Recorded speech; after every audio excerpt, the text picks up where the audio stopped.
giving students feedback using audio-video technology.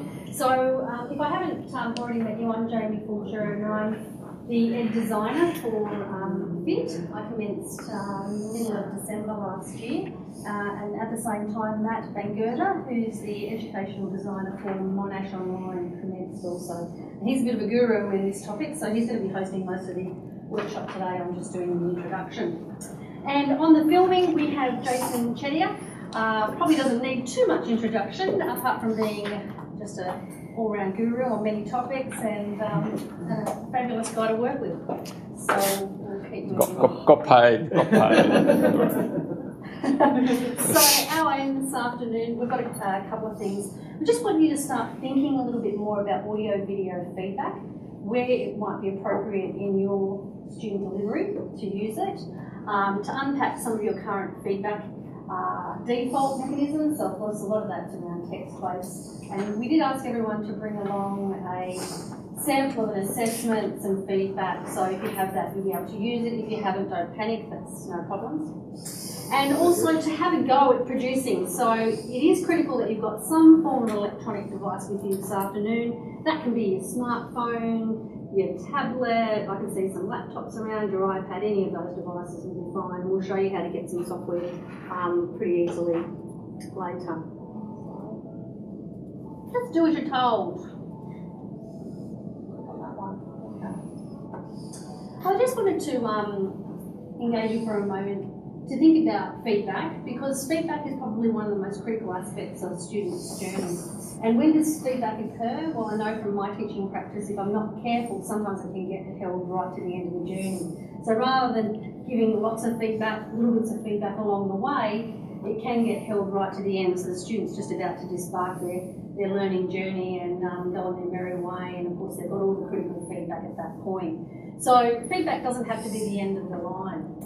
Feedback also can be quite laborious if we're having to do lots of text-based things. So audio-video feedback is a great way to engage, say, with a whole cohort group. If you're using pre-class activities, you could do a response to the whole cohort. Keep in mind that the average person can type at around 50 words per minute, and you can speak at around 300. And if you're like me on a good day, probably about 400. So if you can imagine just how much you can actually get across to students in such a short period of time. And the other thing too is that it picks up on the words that you're saying and how you're saying it. So it's really, really good for capturing those nuances as well. What do you think overall? Okay. Hattie, a bit of a guru in this area, says that feedback should be just in time, just for me, just where I am in my learning process, and just what I need to help me move forward. And I think that's a really good phrase just to keep in mind when we're actually giving feedback. So if we actually just capture the mechanics of the feedback and what we're portraying, we can break it into those. So what the student's doing at that particular time, what they need to do to move forward, you know, what can they strengthen, so what's going to help them, how this feedback is going to feed into the next thing that they're going to do within their learning journey. Okay, Friday afternoon, just what we need, a bit of a pre-workshop activity to get the brain cells moving. I know you've probably all engaged with the Moodle content that I picked up or put up there, and Philip Gu conducted some research with edX and found out that the optimal video length was how long?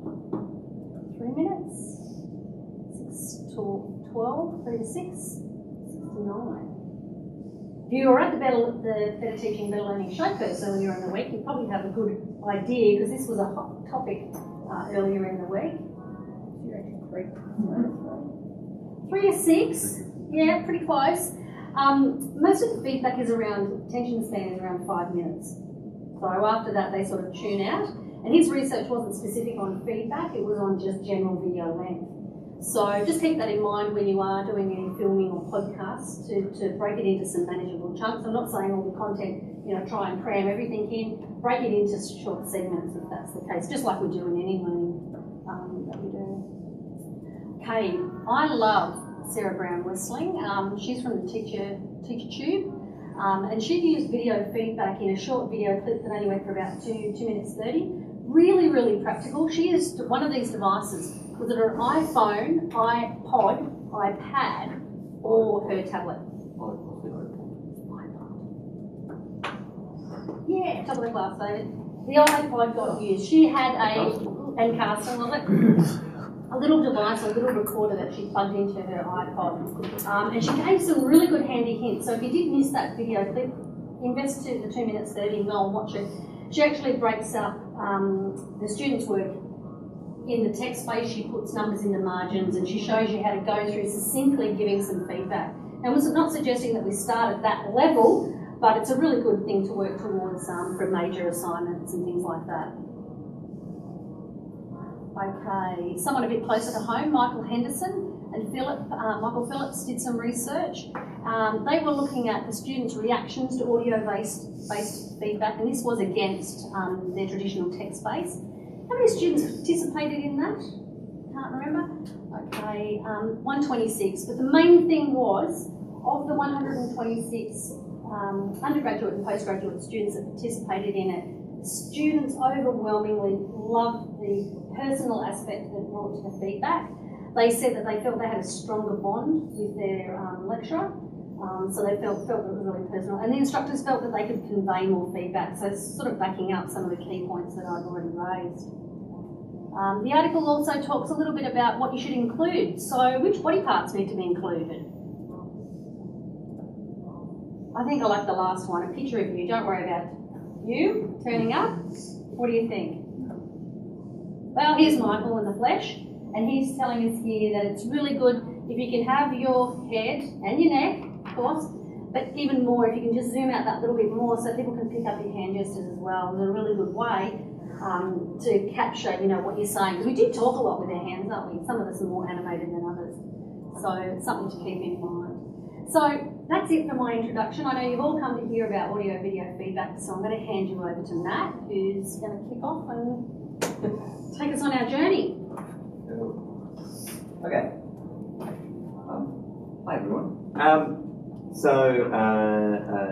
getting set. My name's Matt, so I know a bunch of you have already met me. But just so I'm not just some sort of random person coming and talking to you, so as Jimmy said, I'm the ed designer for Monash Online, so I primarily work on the graduate diploma of data science for the online delivery. I was previously to coming and working at Monash, I was a senior lecturer at another institution, and where my teaching focus was on sound for film production. So that's my discipline area, hence why I'm the one getting up here and talking to you about audio-visual production. So, and my professional practice is also working on short films, documentaries, and radio, and that sort of stuff as well. So, more audio than video, but I can do both reasonably well, and audio quite well. What I want to take you guys through is really the core process of how do you get from the point where you've got an assessment item and you want to give some sort of audio-visual feedback, and you've essentially marked it and you know what feedback you want to give. How do you get from that point to actually delivering it to the student? So I'm going to be covering kind of two things. One is giving you guys the sort of conceptual understanding about what kind of goes into that, what sort of things you should be thinking about as you're going through actually making the audio or the video. And also I'm going to be showing you some actual practical steps on how to do it. Given that, even just looking around the room, we've got a smattering of Mac, PC and iPad-based stuff, and I'm sure there's some phone-based stuff as well, whether that's an iPhone or an Android phone or something like that. Yeah, I mean, there's a whole host of different devices that you might be using, and each of you will feel more comfortable on particular systems. And you might feel more comfortable, marking work on a PC, but you might feel more comfortable doing your audio-visual stuff on your phone. So it's not going to be me standing up here and going through the steps on every single one of them, because that's just me standing here rattling off instructions. And I can just tell you to go and read a whole set of manuals if you needed to do that. What I'm going to give you guys is like I said, the structure, the concept, the process, so that you can then apply that to whatever device that you want to do this on. And you guys are actually going to do it today.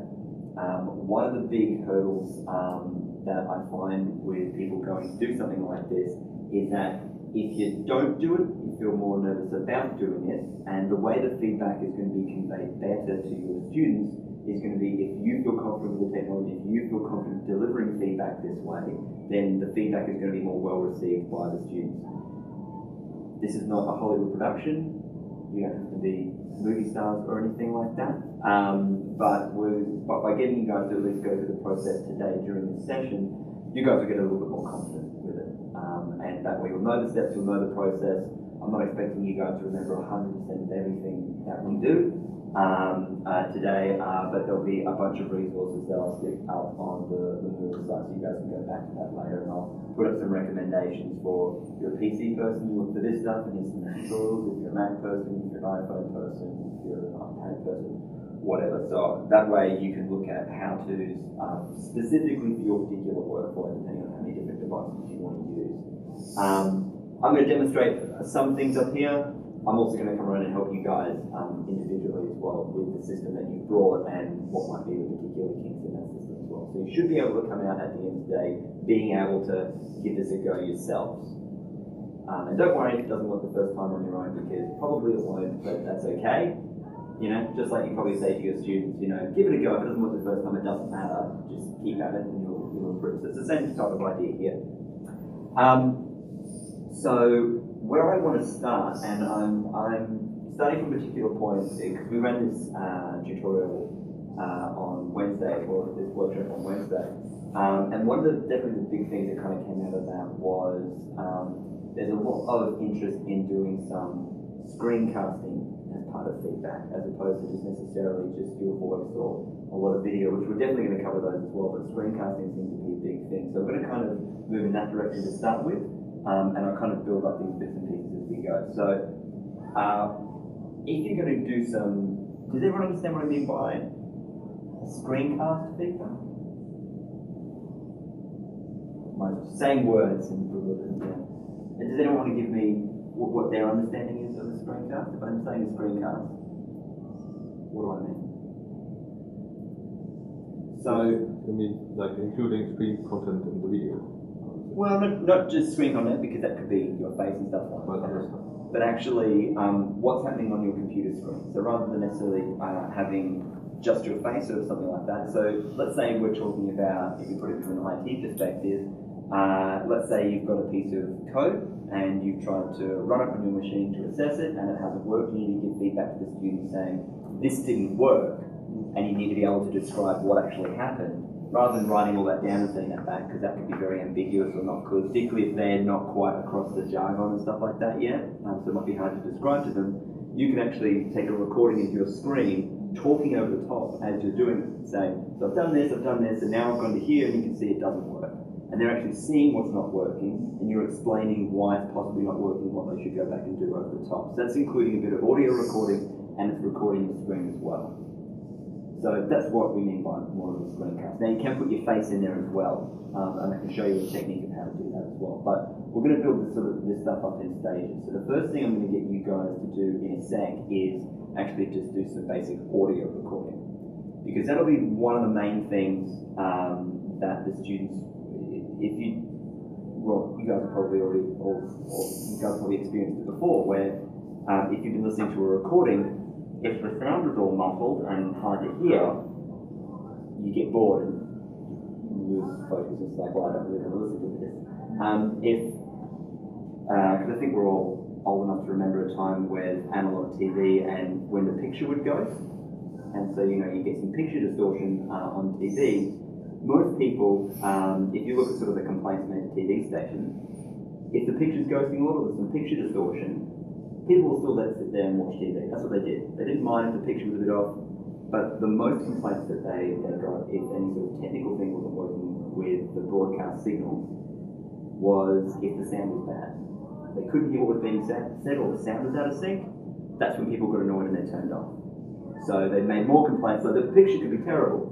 They won't complain. It sounds terrible. They will. So that's probably one of the first things to focus on. And there's two things for you guys to think about when it comes to sound and getting a good recording, because most people get a little bit worried about actually getting the sound right. So there's really only two things to remember. One is where the microphone is placed in the room, and your distance from the microphone, whatever that microphone happens to be. Could be in the top of the laptop, could be in your phone.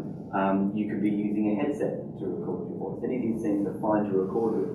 And you don't need a really expensive microphone to do this with. You could go to Kmart and buy a cheap sort of USB microphone if you really wanted to. You can still get a good sound out of it if you just pay attention to where it's placed in the room. So I can give you guys a bit of an example. So if you listen to my voice, which is really all you're doing for the moment, but if you listen to how my voice changes as I move into the corner here, can you hear how my voice gets a lot deeper and boomier? Yes. Yeah, we're... Cool. If the music's on. Thank you. So, yeah, you can hear how my voice gets a lot boomier and a lot heavier. So, we probably wouldn't want to record with me in the corner here talking and giving feedback. Because what's happening is the sound's bouncing off the walls and creating that sort of bassy effect. And it's going to give a very different effect if you're right next to some glass or something like that. So if in your office you've got your computers here and you've got a big glass window next to where you're recording, you're going to get a lot of reflections off that. Same thing is if you're at home and you try and do some recording in your kitchen. Lots of hard surfaces. Anyone tried that before? Cool. There's going to be lots of hard surfaces.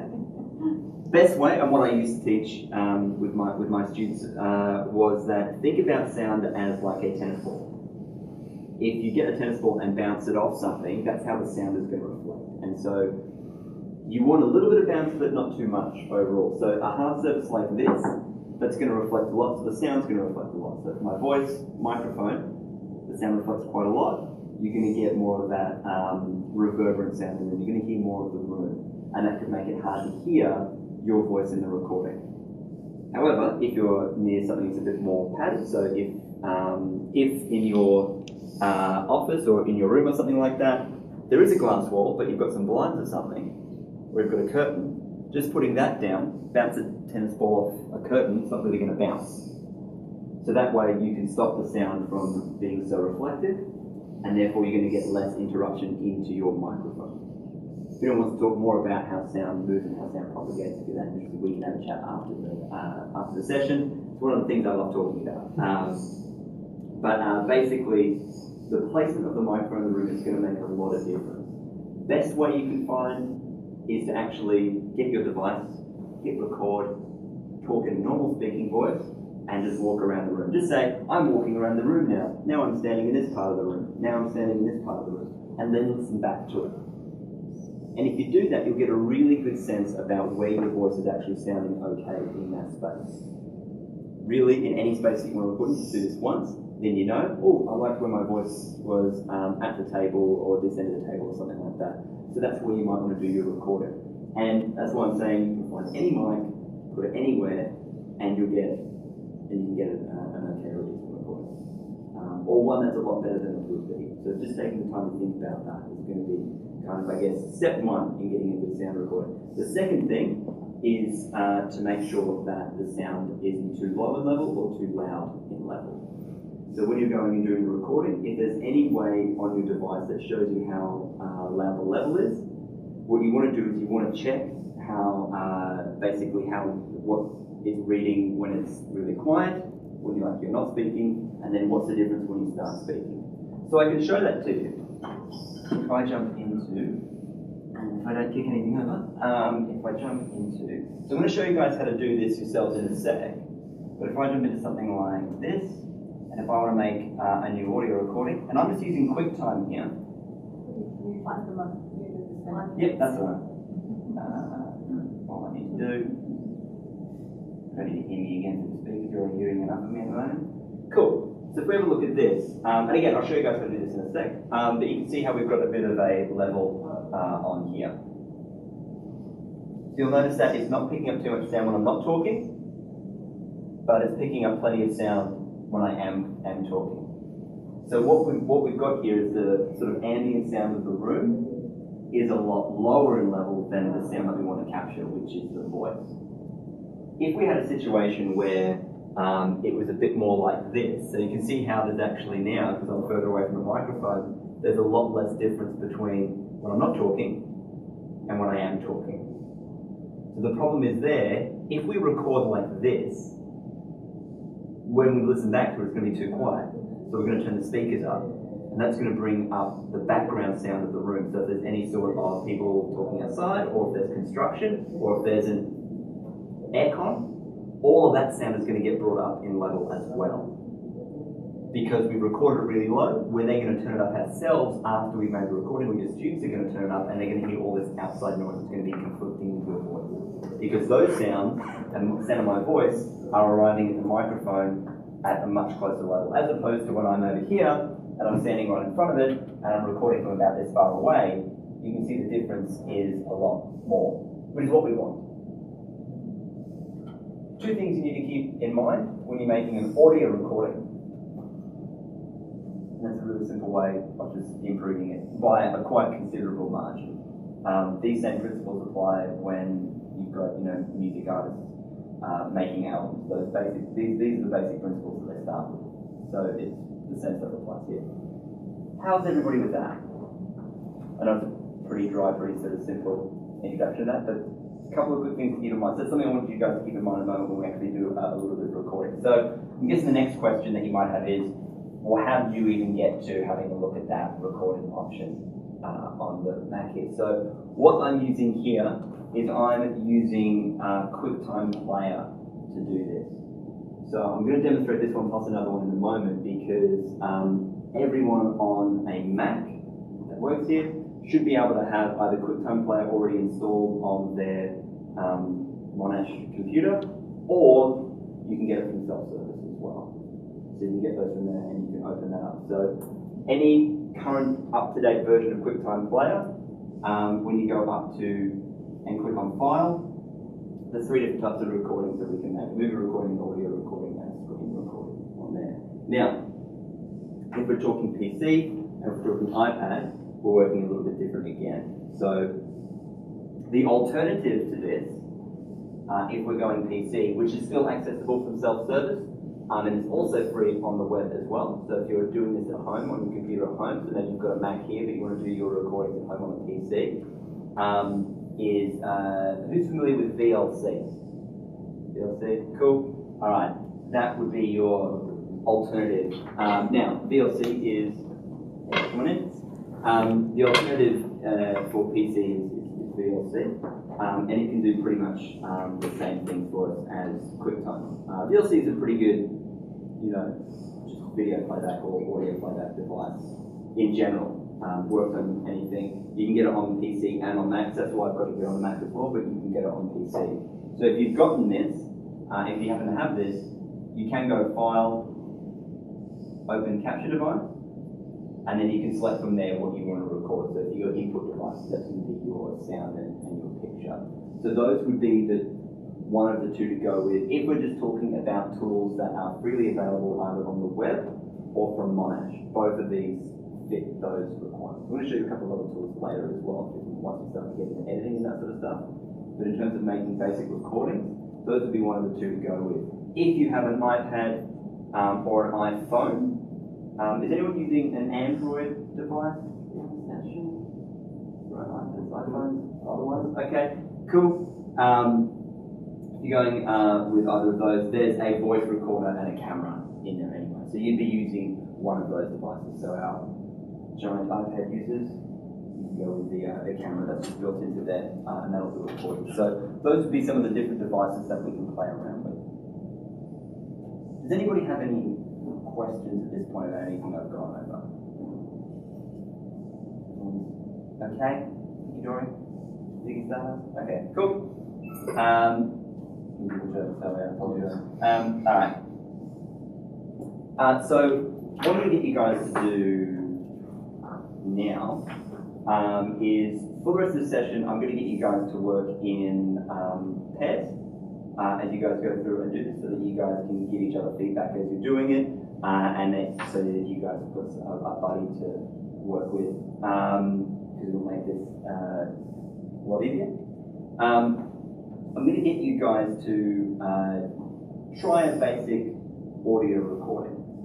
And we're just going to take 5 to 10 minutes to do it, probably closer to 5 minutes to do this. So just with your device, get it to a point where you're starting to make a recording. And what I want you guys to record is if you have brought along any student work or feedback work or something like that, you can make a short recording of the feedback that you would want to give to your student. Now, what I'd recommend is that you guys do write out what it is that you want to say to your students rather than necessarily going off the cuff. If you've sort of spoken on camera or spoken in recordings before, then by all means you can do it off the cuff. But if you've never sort of tried this sort of thing before, I'd recommend writing out in a short script what it is that you want to say. For the purposes of this exercise, 2 sentences, 3 sentences at the most. So if you brought some feedback along, you can do that, or you can just make up some general feedback, or realistically, read anything. You can read part of the release form if you like as well. I don't really mind. But what I'd like you guys to do is to get your device, grab the nearest audio recording tool on there, and have a go at just making a recording. Once you get to the point where you want to make that recording, feel free to not just sit there and try and do it, because otherwise everyone's going to be trying to do it at the same time. Feel free to go to another part of the room. Feel free to wander outside and try and make that recording. I'm going to say, so what's the time? The time is 2:35 or so, 2:34. So we'll give ourselves maybe, let's say 10 minutes to find our recording device, set it up, and have a go at doing a basic recording.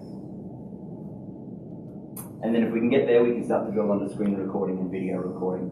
This gives us a good opportunity to recording. What I have managed to identify is there's a little tweak, a couple of little tweaks we need to make to VLC to get the screen recording stuff working the way that we're expecting. So I'm going to detail all those in a little cheat sheet on the Moodle for later. So if you are using VLC for this sort of stuff, you'll just need to reference that cheat sheet. So it'll include things like the frame rate and stuff that I mentioned before. So because I don't want you guys to have to go away and remember a lot of these settings and steps and that sort of stuff. I just want you guys to have a go. So I'll make sure that that stuff is available for you next week to reference for later. But what we'll move on to next is actually looking at, so we've done some audio, we've moved up to actually recording some video with our audio, but now we want to put our pretty faces into the picture. Now what you can do if you want to start getting really tricky with your screen capturing is actually doing what we call picture-in-picture. So actually having your face on the screen while it's recording your screen as well and the audio. That's kind of, I guess, the last sort of step to get to so that they can see you talk about it and they're seeing what you're looking at as well. So there are some sort of tricky, cheap ways of doing it, but what we need to get to first is actually recording ourselves. So when it came to recording audio, there was 2 things I told you to keep in mind. The levels, making sure that we're getting a good, clear recording, and the space that you're in to make sure that there's stuff that's not interfering. So those 2 really do go hand in hand, but there's kind of 2 things to think about. There's 2 things I want to give you, or 2 principles I want to give you when you're actually recording picture. So this doesn't just mean when you're recording yourself on camera, this is for when you're actually just taking pictures in general. I want to give you kind of 2 principles that you can use to actually make your, if you're an Instagrammer, or, I don't know, your kids are Instagrammers and you want to seem cool and hip, these principles apply. They're just good sort of image kind of principles and stuff like that. So how do you frame something and make it look nice? Again, we're not looking for Hollywood stuff, but just keeping these things in mind will make it look a bit more considered. And again, the students will respond to that a little bit more. So, and wearing my ADE hat, you are representing Monash and giving feedback in a professional sense. You have to make sure that there's some basic level of production and seriousness, yeah? Well, Christine raised the point before that how do you know that when you do this, that the students don't then make the video viral or something on YouTube and satirise. Then it's misconduct from them and they can be chucked out. So but it's the same way. I mean, they could be recording you in a lecture and you end up with the same problem, so it ends up in the same place anyway. So, and who cares really? If you're that worried about a student sort of, recording you and drawing a hat and an eye patch and a mustache on you and then putting that on the internet, oh well, they probably say worse things about you anyway. I know they said it about me. Anyway, so what I'm going to show you is just a couple basic ideas about getting your picture looking nice. So what I'm doing here is I'm just using QuickTime here to put my phone up on the screen so that I can kind of play around with it and show you how you can make yourself look nice. So the two basic principles to just get the picture looking a little bit nice is, well, actually let's talk about what not to do. So a lot of what you probably see, this is kind of the old sort of Skype shot. Now it's fine when you're just chatting with family and friends and that sort of stuff, just via your phone. But giving feedback to the student, why would it be not a good idea for this kind of shot, other than you're looking at my wonky nostrils? What's also problematic about this shot? You're not engaging with the student. You're not looking at I mean, I could be looking at it. So let's say I'm looking at it and I'm talking to the student, but what's still problematic? To the student. That's exactly right.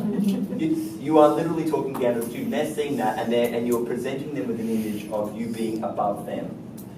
And this is why, well, one thing you see in films, they don't tend to do a shot like this unless they're really wanting the character to seem imposing or something like that. So you look at some shots of, Arnold Schwarzenegger in the Terminator films, particularly in The Terminator when he's the bad guy. A lot of those shots, they're shooting him down looking up to make him seem imposing and threatening. When we're giving feedback to students, not the image we really want to be projecting is the threatening sort of image or anything like that. So we definitely want to make it a bit more level. Now the other thing is this can look either a little bit confronting, and why might that be? Why might this look a little bit confronting, do you think? You're pretty big in your face if you're I'm looking at it. in the face, and I'm front on. And I'm front on here, like I'm just square, straight front in the image. I'm taking up most of the image there. And that can be a little bit confronting. Again, think about how this looks when you're watching a film or TV show. They rarely have someone just straight on in the image, even if it's sort of, this way around. They rarely have someone just sort of straight on in the around. They rarely have someone sort of straight on in the middle here because it's a confronting image. They use it in horror films. When the bad guy kind of appears in the middle of in the screen, and that's really confronting because that's what the image projects.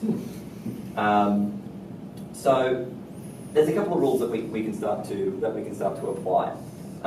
So if what I'll do is I'll just do this. A little photo of myself. If I pop that up, cool. What I'm going to do is we can talk about the first principle that I want to show you, and that's, I'm going to look at my own face now, which is a bit weird, but nevertheless. So if we're looking at this as the image, we can start to break down our image in terms of framing it and making it look sensible. What we can do is we want to take our image and imagine, has anyone heard of the rule of thirds before? There's a couple people? Cool. Pretty much. We want to take that same principle, we want to take this principle of dividing up our screen into a sort of a 3x3 grid like that. And where the image is going to look a little bit more natural, a little bit nicer, is if you actually place things on these lines. So you can see I've tried to sort of roughly place my face on this line at the side here. And what that does, it opens up the image a little bit more off to this side. It makes it a bit more open, seems a bit more natural.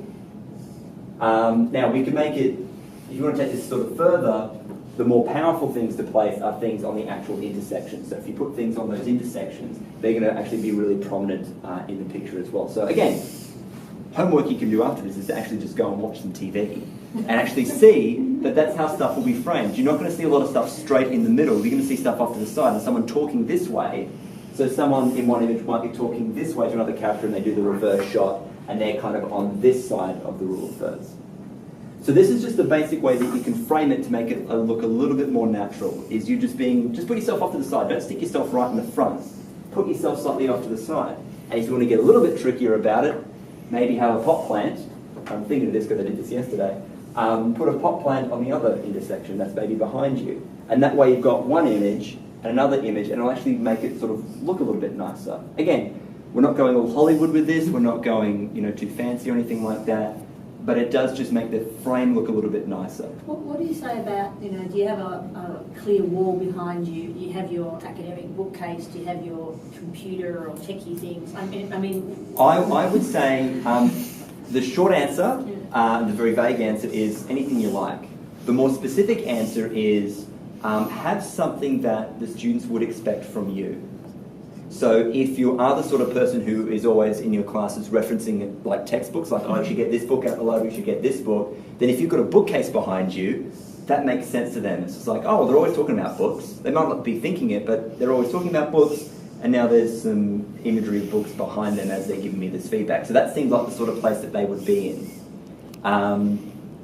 For me, because I've done this a couple of times before, I would do this in a studio, so I'd have a mixing console behind me, because that's a natural place for your audio teacher to be in, would be in a studio. So that's, you know, it's like seeing, you know, a lion in the middle of New York. Doesn't quite make sense. Stick the lion in the jungle or the plains of Africa makes a lot more sense. So where is your natural habitat? Stick yourself there, because that's what the students will expect. If you're someone who likes to be funny and stuff like that, maybe you've got a little sort of image hidden in the background, and the students will go, why do you have a picture of a strange dog in the background? And if that's your sort of style, because maybe that's how you are, do that. Do something the students will expect. Don't do something a bit distracting. Nah. Just something funny in the background. They go, yeah, that's totally them. And then they'll listen to the feedback, because they can always go back and listen to it later. If they get distracted the first run through, it's time to go back and listen to it later. You know, keep it within reason. The focus is on the feedback, but pay attention to those sorts of things. You know, try and avoid doing it with just a white wall behind you. Looks very stark, looks very impersonal, looks a bit rehearsed. And especially if you're going with a script and it's the first couple of times you're doing this, you're not going to feel super confident. So your voice is going to sound a little bit like you're reading from a teleprompter. And it's going to feel a little bit tight like that. So having a bit more of a natural setting behind you can really soften that up a little bit. Most people will just be doing this in their living room or in their office, which is probably going to look about right anyway. So yeah, do it in a space that you feel comfortable with. Do it in a space that makes sense for you. And again, just something there. We'll kind of set that up all right. Now, the other, so that's one thing to think about when it comes to your getting your framing right. Think about the rule of thirds on there, basic rule. The second thing to think about is lighting. Where might be a good place to... Now, I'm not saying you have to go and get proper lights and light it up or do any of those sorts of things. But just thinking about the light in the space that you're in, because what you can do is you can just, you know, turn yourself around and get different lighting from wherever you're talking about. Where would be a bad place to have light coming from in an image? Behind your head. Behind you is probably the worst, because then you're just all completely in shadow. And the idea is that seeing you creates that personal connection, improves their responsiveness to the feedback that you're giving. So behind you, no doubt. If you've got a window behind you in your office, close the blinds. That's simple. Put a picture of a nice sunny beach behind you if you want to have a nice backdrop or something, but you know, close the blinds, don't have any light source coming from behind you. Where's another bad place to have light coming from, do you think? I'm afraid from below. Well, underneath is definitely a bad one. You know, the old sit around the campfire, tell ghost stories flashlight? The reason that you do that and the flashlight doesn't come from here is because from below, it lights up your face in a way that makes you look super creepy. There's some great images that you can find on the internet of Barack Obama giving a speech in front of the Lincoln Memorial, and the Lincoln Memorial is lit from below, and there's just this demonic Abraham Lincoln behind the president as he's giving this presentation. And the reason that the statue doesn't look right is because, as a piece of art, it's supposed to be lit from a certain angle. if you look at a lot of pieces of artwork, you'll see that they're lit from generally a specific direction. Does anyone happen to know what that might be? It's usually top left of the image. So usually you'll find a lot of art is actually lit through from the top left. So sculptures and things like that actually work quite well being lit from the top left. As we spoke about in the Wednesday session, it shouldn't really matter if it's top left or top right because it's still coming in from the same angle. But sort of top side is going to be a good place to have the light coming from, because if you think about it, in the natural world, where is stuff being lit from? The sun, usually top left or right somewhere. So that's how things tend to look a little bit more natural. And again, we're looking for this to look a little bit natural. So have the light coming from, rather than the light being sort of straight above, going down, have it coming from an angle and lighting up your nice pretty face, because that's what they want to see. Strangely enough, the students do want to see your face, so make sure that they can see it. So frame it up nice, make sure the light's coming from a sensible angle, and you should get a relatively good picture, and it'll look like it's been thought through. Cool. So let's I will rub this off, and so we'll just have a look at how you might make that work. Now, what I'd recommend is if you're using your phone to record yourself, I'd say you'd want to go through. And let's get this going again. Cool. Just work yourself out. You have. Cool.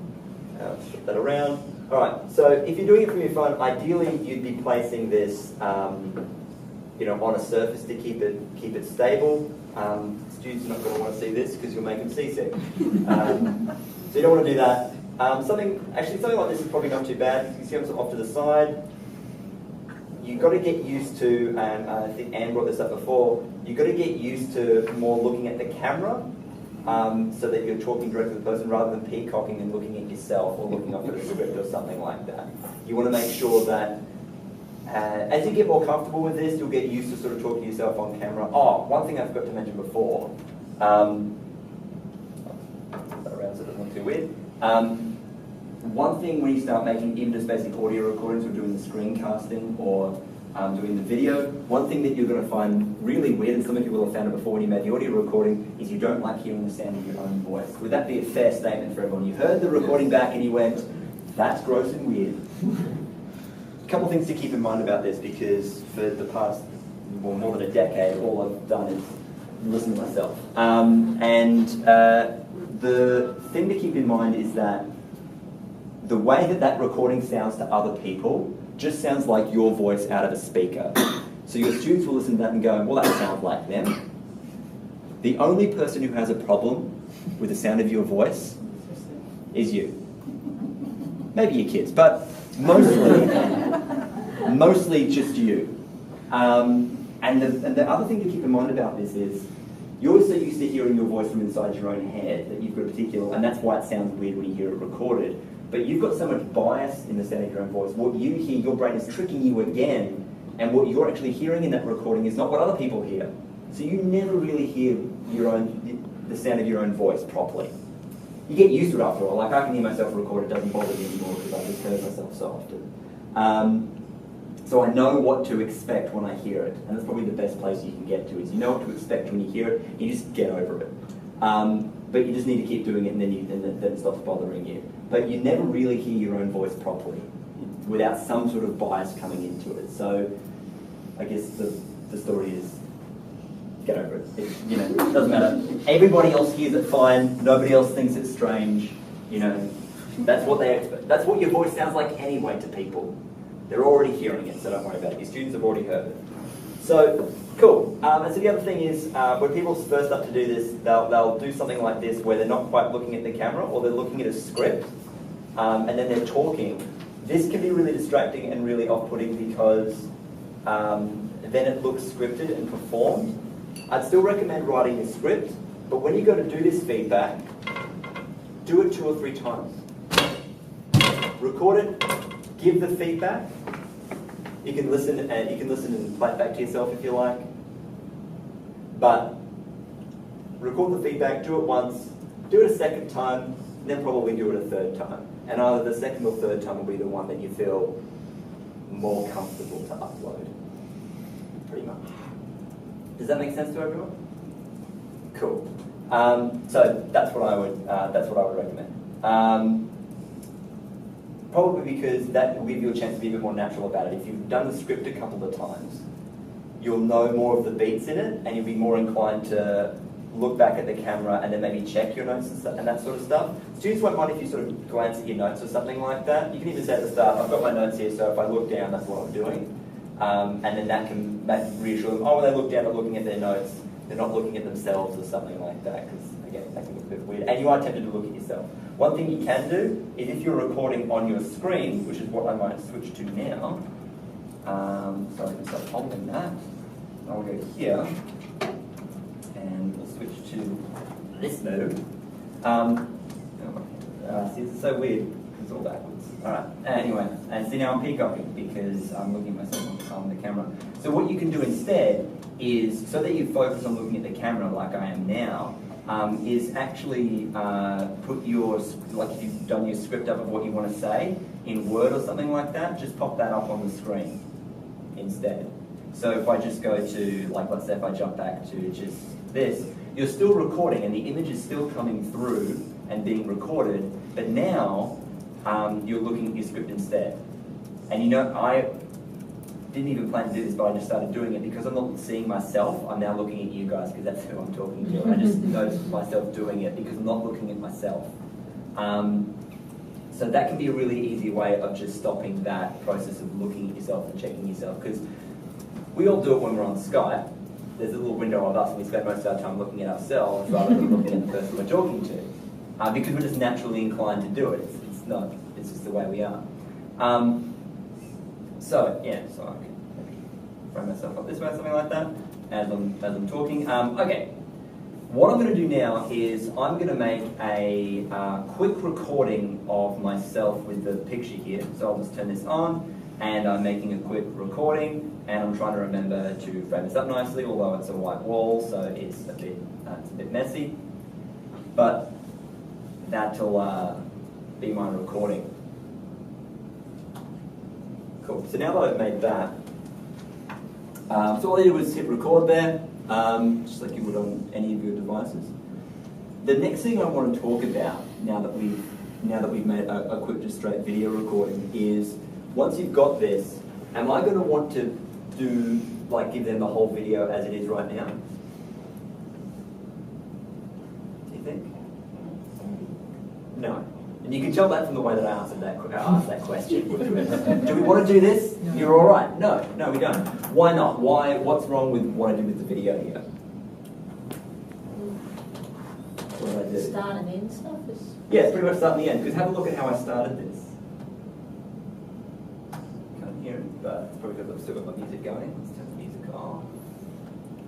Get back to this. So if we start this again, you might want to twice recording. And I'm trying to remember to frame this up nicely, and I'm making a quick recording, and I'm trying to remember. So what was the problem with how I started that?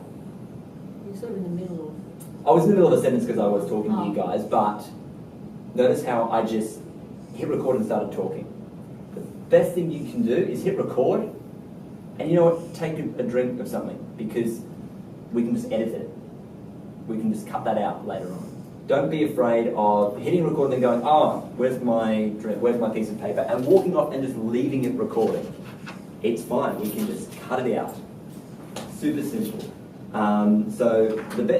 Hit record and then don't try and start doing stuff. Just give yourself a beat and just pause, collect your thoughts, and then start talking. Because it'll make it easier, particularly make it easier to edit, and then don't hit stop as soon as you stop talking. Hit stop. Stop talking, pause, and then hit stop, because then they're not watching you hit stop or hit stop on the camera or something like that. You can just eliminate that part of it. You just say, cool, these are the things to try for the future, give it a go and come see me if you've got any problems. Stop. And then you can just trim that up nicely. And then, that's pretty simple to do, and I'll show you how to do that in a sec. But what you can then do is, if you want to start getting a bit flashier with it, You can put little fades in at the start and the end. So if you chuck this into a video editor, you can put little fades in. You can put a little Monash title screen or something like that. But if you give yourself those ends, you've got that space to be able to do that. You've got editing room. Because, again, just to compare it to a film set, what they do is they are recording for a good, I mean, it can be 2 minutes worth of recording before anyone yells action and they start. Because people are setting up, the cameras go on, they're checking this, doing that, there's a whole sequence, there's that clapperboard, which I'm sure you guys have seen before, scene one, take one, clap. You know, they do all that sort of stuff, and then it's action, and all that's recorded, and then they start. So then they've got all these options when they're editing. 2 seconds, you know. You're not doing 2 minutes, you're not doing clapperboards or anything silly like that. Just take 2 seconds, collect your thoughts, do it, stop, and then actually hit stop. So, if you are in QuickTime, so this is going to the Mac guys, here's a quick little simple process you can use in QuickTime. All you do, there's a shortcut here coming up, FYI, is if you press Command-T, you can see that pops up in QuickTime. So I'll just undo that. So all I did was, you've got your playback control, so I've made my recording. I haven't bothered to save it yet, but you could if you want to. But if I just go Command-T as a shortcut, it brings up this little timeline editor. So we can just actually top and tail straight on my device here. And you can do this if you're on your video recorders on your phones, they'll have the same capability, particularly if you're on the iPhone, it actually looks like this. So if you actually go, once you've made that recording in your camera, and you go to edit it, you'll just be able to trim this stuff back. So all you do is you just grab the ends, and anything within the gold border will be what's maintained. So if we just do this, so I mean, let's assume that I want to start from there, but the end, so I finished talking right out here. Well, let's say I want to cut out that last little word. So there, so I might want to stop there. And so then all I'm going to do is hit trim. Cool, there's my new picture now. There's my new sequence. And I've cut out the bits at the end and cut out a little bit at the start as well. So you can cut out those pauses. You can cut out those little things there. How's I don't know where to go with it next. We're probably going to talk a bit about sort of the exporting and saving stuff a little bit towards the end, particularly because depending on what device you're on, it does work a little bit differently. Again, the general principles of making an audio recording where thinking about the room that you're in, not being next to a wall, not being next to something noisy, listening back to it, trying it in different places. Those basic principles, those are the principles that you want for just being able to make a good recording in general. When it comes to exporting audio, there's not too many options. It's pretty much one thing or the other. There's only one little thing to keep in mind, which we'll come back to at the end when I talk about the different formats, and I'll throw a few different numbers at you. But we'll come back to that later, because we're going to record a few other things, and that way we can sort of export all this sort of stuff at the end. So now that we've made a basic recording with whatever device that we're on, the next level up is to include some picture. And again, one of the big things that everybody seems to be wanting to do is to be able to record what's happening on their screen. Because you've got your student's assignment, you can sit there, you can talk about it. If you want to get to the point where you download some different freeware apps where you can sort of highlight and circle and that sort of stuff, there's heaps of that sort of stuff out there on the web. I mean, there's lots of different sort of places that you can take it, but just to do a basic screen recording is pretty much just taking the just what's going on your entire screen and adding audio over the top of it. So how we do that? Again, I'm going to demonstrate it in QuickTime, and then I'll show you where the same thing is in VLC. Again, these are two things you can use on either the Mac or the PC. They're both from self-service, and they're both freeware. Again, QuickTime VLC. So if I'm going to jump up to QuickTime again, I'm just going to close the audio recording. And all I'm going to do is File. Again, we've got our three options. Looks terrible. We've got our three options at the top. So we did audio. You can kind of guess the next two, the order of what we're going to do in this session. So the next one is screen recording. So now this will look pretty much the same. except it says screen recording. But we've got our same little audio recorder on there. So the difference being this time is that it's going to record what's happening on the screen instead. So pretty much all you do is just have whatever it is that you want to have open. So I've just got one of the Moodle sites that I work on. So if we're pretending this is an assignment, we can scroll through, we can talk about it, we can point with the mouse, we can click on different things, and we can show what's going on. Again, file, new screen recording. Is everyone okay with that? Because all that's just going to do is record the screen. So I'm going to jump to, on here, I'm going to close that guy. If we go to VLC. So on VLC, we're going to File, Open Capture Device. I think in the menu on VLC on a PC, I think it says Media, but it gets you to the same place. So you click on Media and go to Open Capture Device. That's what you want to go to anyway. What you want to set on Capture is where it says underneath Capture there'll be a drop down that will allow you to switch from input devices to screen. So this way you can go through and record your screen. I would recommend increasing the frames per second to at least 10. So if you're using VLC to do the screen recording, increase it to 10. And then you've got the option for capturing your audio and where it comes from. So in this case, so that you can talk over the top of it, hit capture audio. So I'll just show you what I mean. So if we bump that up to at least 10, I'm going to go 15, that's fine. Turn on the saving, and we're going to capture audio on there. So now, go away. Sorry, that's my computer trying to update things. So that's it. I mean, there's a bit more work to do with the VLC version than there is on QuickTime on the Mac, because it just does stuff automatically for you. But we're looking at the frames per second, making sure that's up at something sensible. We want to make sure that we capture the audio. And they're the main two things that we want. Turn the saving on, of course, as well.